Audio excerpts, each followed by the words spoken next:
It took me 8 years to get one of these. 2 years later, I've almost doubled the subscribers on my channel. So today I'm going to be breaking down 8 tips so that your gaming channel can explode in 2025 so that you can get one of these a little bit sooner. And the first hurdle is knowing what your content will be about. And there's 3 main approaches to this. So let's touch on this. The first is creating content around a single game. This is great for building a fan base, but it can be quite difficult to find that particular niche. You want a popular game that is underserved by content creators. That's actually what I did. I built my channel around the game Satisfactory, and we've grown because of that. However, my issue is now that I'm looking at other games, it's quite difficult to transfer that audience to a different game.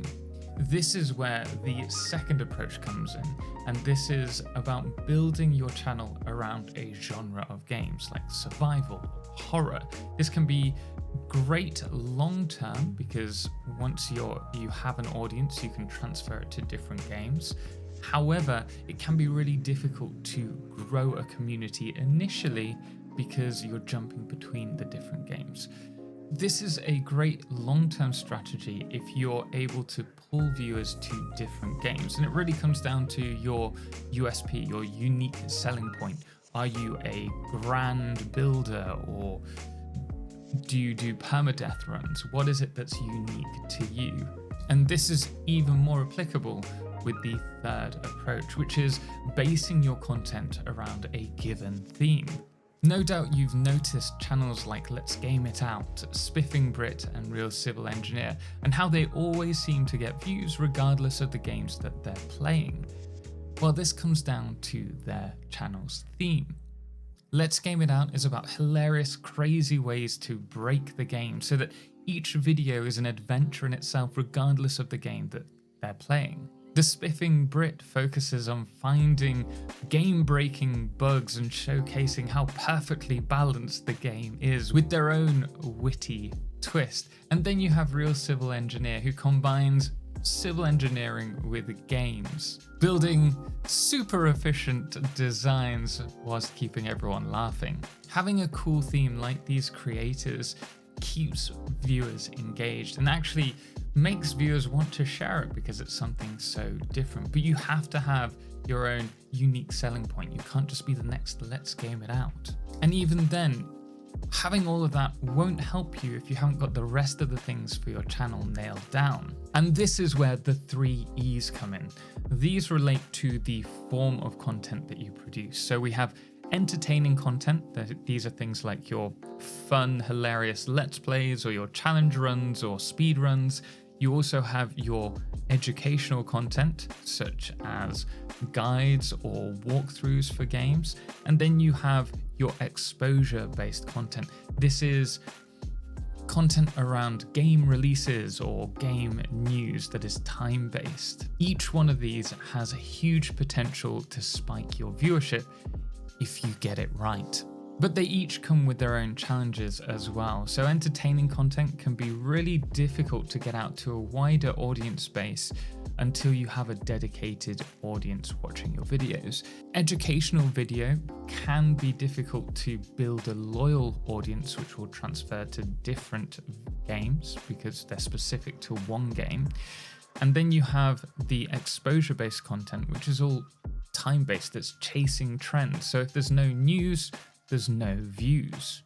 However, if we place each of them into 3 interlocking circles, you can see that there are areas where each of these collide with one another. And these are the sweet spots that you should be aiming for with your content, as it will allow you to pull in new viewers who may not be normally interested in your content. Now, these sweet spots can be particularly explosive when it comes to views if you partner your entertaining or your educational content with the exposure content. Think about releasing a tutorial, like a top 10 tips and tricks video on a game that's just released. You'll notice when a new game releases, there's always this quick release of reviews for the game, because everyone wants to be the first to cover it, because you're more likely to be one of the videos that performs better the sooner you get it out. So I highly recommend, when you're looking at content and what content you're producing and strategizing, you have a look at this trio of circles and work out where best your content fits in and how you can use that to your strengths. In the very center, I've mentioned early access. This is the golden egg, not to be confused with an early access game, but getting access to the game and permission to record in advance of a release for a hyped up game. If you can pre-record content on a game before it's released due to receiving a press key or getting a chance to play the game at their studios behind closed doors, then this can be a huge opportunity for your channel. Of course, this happens more often as you grow larger, but if you can get access beforehand, then it can be really good for you. And I will talk about how I've gotten opportunities like this in a future video and how you can as well. But any opportunity will be wasted if you don't fight for the first 15 seconds of your video. But before we talk about that, did you know you can separate YouTube channels into two simple groups really easily? Those who are in the mindset to kill it, and those who see it as just a hobby. And I can tell just looking at your channel within a couple of seconds which category you fall into. So the question is, are you dressed to kill? Think about it. You come across a video that's really interesting or entertaining or informative, and you decide to click through to that channel only to discover that they only have one or two videos that span months apart. Or perhaps it's a mashup of different videos from holiday trips or clips with family and friends, and you're only there for the gaming content. Would you subscribe? No one wants to subscribe to a channel that's going to waste their time. First impressions matter. So you need to make sure that your channel looks the part, whether that's creating an About Me section, a professional looking header, a logo for your brand or your channel, or even when it comes to the packaging of videos, how the thumbnails and the titles look, which we'll talk about shortly anyway. You want to make it as easy for people to fall in love with your content. If it's not a hell yes from them to subscribe to your channel, they're not going to do it. And if you've got people clicking on your videos, then there's no better way to grab the attention than by hooking the audience and fighting for those first 15 seconds. And if you don't do this, your video will end up with very few views. It's natural. Every video that you post is going to have a steep decline in views within the first 30 seconds. This could be from people auto rolling onto your video and not actually wanting to watch it, or perhaps they clicked through and it wasn't what they expected and have jumped off.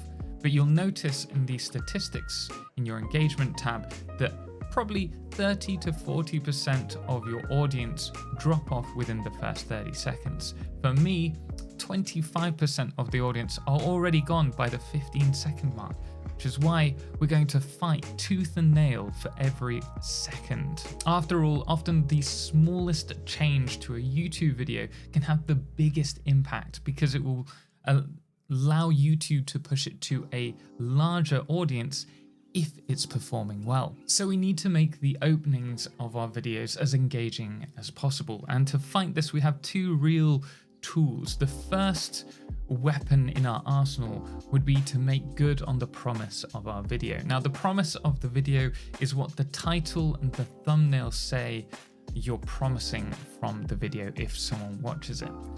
For example, I'm providing this video, which is 8 tips and tricks to exploding your gaming channel in 2025. So you know immediately what's going to be in this video. But secondly, the thumbnail, and I haven't done it yet, so we're conceptualizing it here, but there's probably going to be the play button and me in the shot.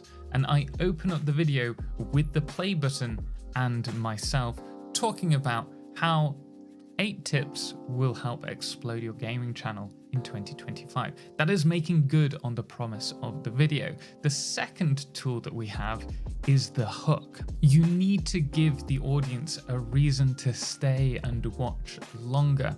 And you'll also notice that both the title and the opening phrase where I say that we have 8 tips to help your channel explode in 2025 hooks you. You've probably scanned through the timestamps below to see what each of the different tips are.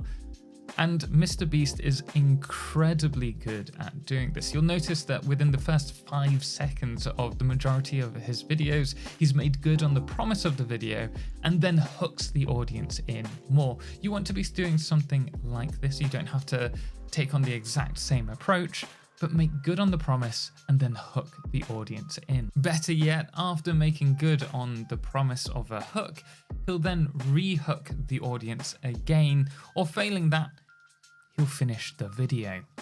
There is no point keeping your audience longer than you absolutely have to once you've made good on the promise of the video. You should be getting obsessed with engagement and watch time, so cut the fluff, because just cutting any fluff that there is will have people viewing more time of your video, and as such YouTube will see that as a reason to push your video. And as we've already mentioned, the smallest of change can dramatically improve the performance of your videos. You shouldn't be worrying about making a video go viral. A single video going viral won't really help you.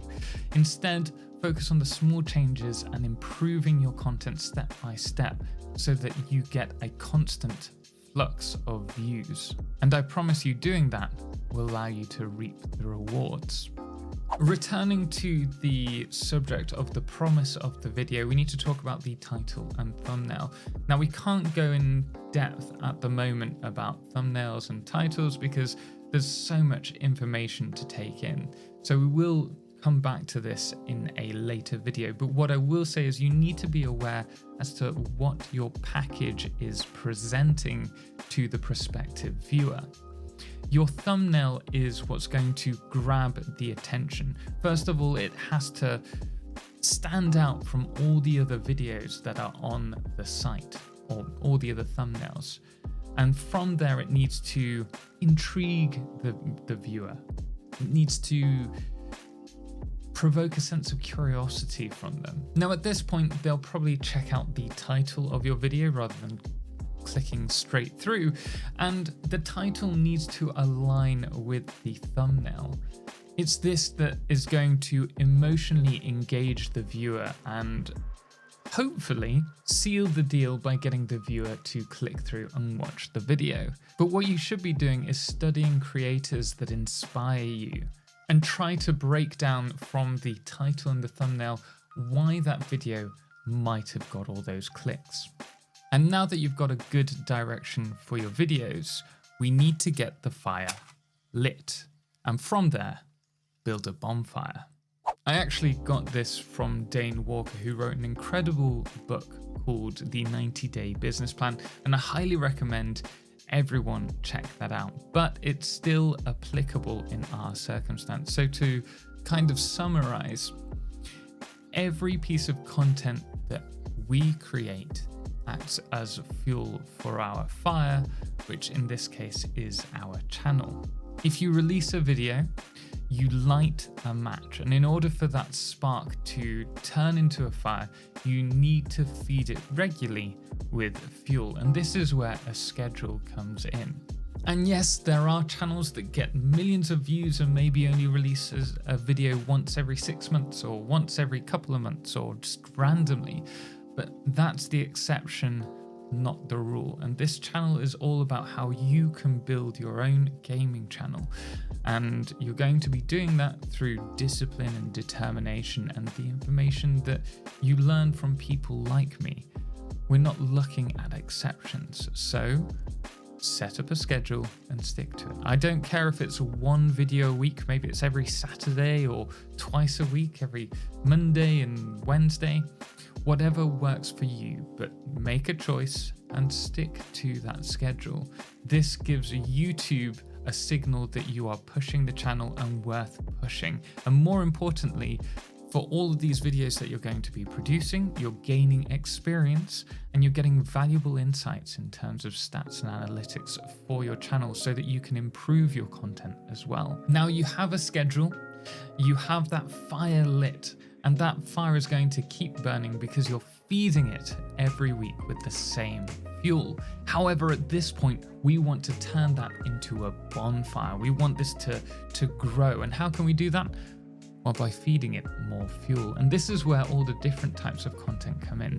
You don't want to just stick with the long form content because it's going to take a long time for that to grow. Instead, you want to engage your community. By keeping them engaged, they're more likely to come back for more content. And in doing so, YouTube will see lots of people are interested in checking out the videos. We'll push it to some more people. So you want little twigs of content for your community. Maybe that's posting on X or in Discord. And it can be little things like a screenshot of a fantastic build that you've done with maybe a link to a video. Or perhaps you want different long form content. Or maybe you want to do streams to help engage the community more, in which case you're putting larger logs onto the fire. And then there's also things like short videos and TikToks. And these can be really useful at pretty much throwing petrol onto the fire and just seeing it explode, providing you're investing in the right content for your channel.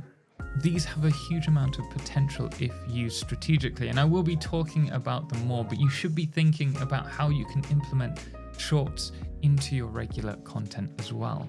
Now, we have covered a lot in today's video, and I've got plenty more to share with you at a later date. So all I ask now is if you have found any parts of this video helpful, if you've enjoyed it, consider subscribing for the rest of the content and make sure to click the bell so that you get informed when it arrives.